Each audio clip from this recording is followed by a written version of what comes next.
Hello guys and welcome to the channel. Today we're discussing how to set the GMT time or second time zone on a Rolex GMT Master 2. Not only that, but we will see how to set this watch to show a third time zone as well. First of all, what is GMT? GMT stands for Greenwich Mean Time, which is clock time at the Royal Observatory in Greenwich, London. Some purists always set the GMT hand to actual GMT time, but I think it can be put to better use indicating a reference time of your choice.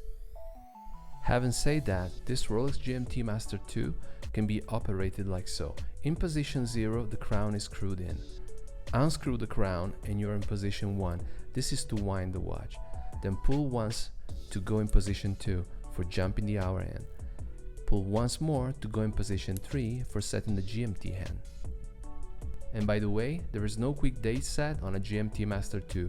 Date can be changed by jumping the hour hand, more to that in a moment. Now let's assume local time in Zurich is 16:10. That's my home time, so I'm going to set the GMT red hand to that. The GMT red hand is usually set to home time, and that is your reference. I'm also setting the local time to the same for the sake of clarity.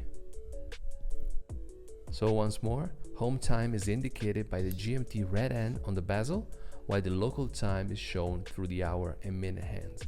Now let's forget about local time and let's assume I'm flying to New York. I know time there is 6 hours behind compared to Zurich. The hour hand can be jumped in either direction, so let's move it 6 hours behind.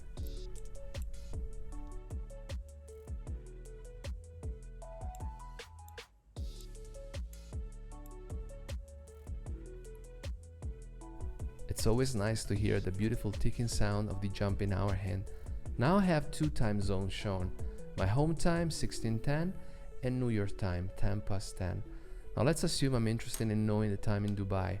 I know Dubai is 2 hours ahead of my home time, so I can rotate the bezel counterclockwise 2 clicks. Now my GMT red hand is showing Dubai time and my hour hand is still showing New York time.